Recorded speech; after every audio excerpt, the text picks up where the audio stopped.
கர்த்தருடைய பரிசு நாமத்திற்கு ஸ்தோத்திரம் உண்டாவதாக. இன்றைய ஜீவ வார்த்தை நிகழ்ச்சியை கேட்டுக்கொண்டிருக்கும் அனைவரையும் கர்த்தருடைய பரிசு நாமத்தினால் வாழ்த்துகிறேன், ஆசீர்வதிக்கிறேன்.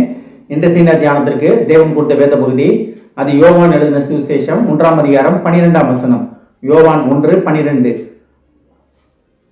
அவருடைய நாமத்தின் மேல் விசுவாசம் உள்ளவர்களாய் அவரை ஏற்றுக்கொண்டவர்கள் எத்தனை பேர்களோ அத்தனை பேர்களும் அவருடைய பிள்ளைகளாகும்படி அவர்களுக்கு அதிகாரம் கொடுத்தார்.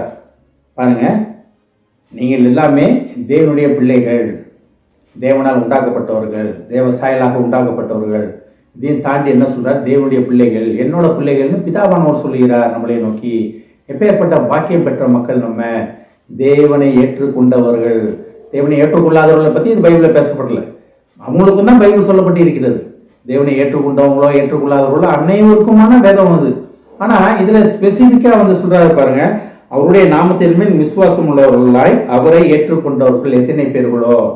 அப்ப தேவனை அறியாத மக்களும் அவர் நாமத்தின் மேல் விசுவாசம் உள்ளவர்களாய், தேவன் இயேசு கிறிஸ்துன்னு ஒருத்தர் உண்டு, இவர் தான் நம்மளை விடுதலை பண்ணுகிறவர், இவர் தான் நமக்கு ரட்சகர், இவர் தான் ஒரு மூலமாக தான் நம்ம பரலோகத்துக்கு போக முடியும், நம்ம பாவங்களை மன்னிக்கிற வல்லமை அவருடைய ரத்தத்துக்கு உண்டு அப்படின்னு அந்த சுவிசேஷத்தை ஏற்றுக்கொண்டவர்கள் எத்தனை பேர்களோ, அது யாராக இருந்தாலும் சரி, நம்ம கிறிஸ்தவர்களோ இருந்தாலும் சரி, தேவனை அறியாத புறஜாதி மக்களும் தேவனை பற்றும் அறிவிலை தெரிந்து கொண்டு அவனை அறிந்து கொண்டாலும் எத்தனை பேர் இருந்தாலும் சரி, அத்தனை பேரும் என்ன அதிகாரம் கொடுக்கிறாரு பாருங்க, தேவனுடைய பிள்ளைகள் ஆகும்படி அதிகாரம் கொடுக்கிறார். அப்ப நம்மளாம் தேவனுடைய பிள்ளைகளாக இருக்கும்படி அழைக்கப்பட்டு இருக்கிறோம். வீட்டில் வந்து சாதாரணமா அப்பா அம்மா முன்னால் எப்படி நடக்கிறோம், வெளி உலகத்தில் எப்படி நடக்கிறோம், கொஞ்சம் நம்ம யோசிச்சு பார்ப்போமே, நாமே நம்ம கொஞ்சம் தியானிச்சு பார்ப்போமே, அது எப்படி நம்ம வீட்டில் எப்படி நடக்கிறோம், வெளி உலகத்தில் எப்படி நடக்கிறோம் அப்படின்றத. நிறைய பிள்ளைகளை பார்த்துருக்கேன், நானே இப்படி இருந்திருக்கேன். வாலிப வயதில் வீட்டில் அப்பா அம்மாவுக்கு பயந்து இருக்கிற மாதிரி இருக்கும், ஆனால் வெளியே போனோன்னா யாரையும் வந்து பாரு அப்படின்றது, எங்கே சண்டை போடுறது, நம்ம இஷ்டப்படி நடக்கிறது, சுய எச்சின்படி நடப்பது, இது எல்லாமே நடக்கும். ஆனால் வீட்டுக்குள்ளே வந்தோடனே சீரல் குடிக்கிற அப்பா அம்மாவும் சீரல் குடிக்க முடியுமா, தண்ணி அடிக்க முடியுமா? ஆனால் வெளியே போனோம்னா எல்லாம் செய்யலாம், எல்லாம் நான் என்ன நினைக்கிறோமோ செய்யலாம்.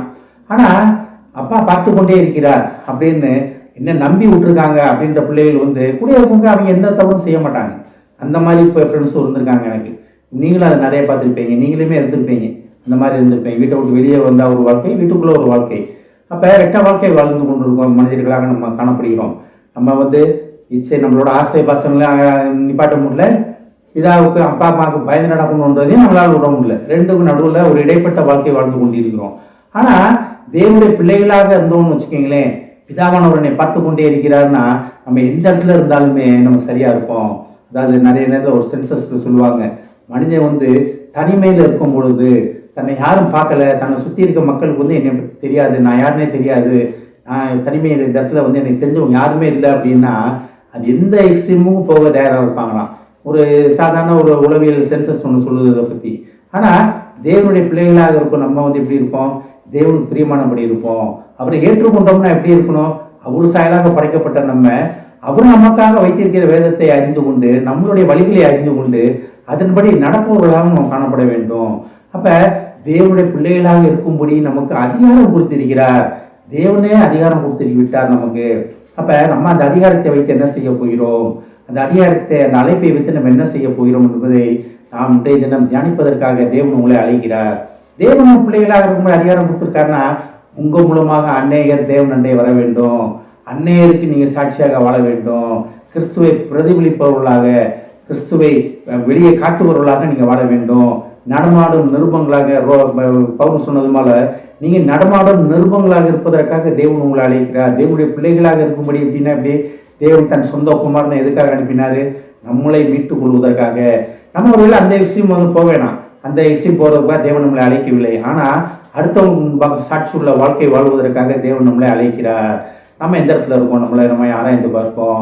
ஆனால் தான் பாருங்க, அவருடைய நாமத்தின் மேல் விசுவாசம் உள்ளவர்களாய் அவரை ஏற்றுக்கொண்டவர்கள் எத்தனை பேர்களோ அத்தனை பேர்களும் அவருடைய பிள்ளைகளாக இருக்கும்படி நமக்கு அதிகாரம் கொடுத்திருக்கிறார்.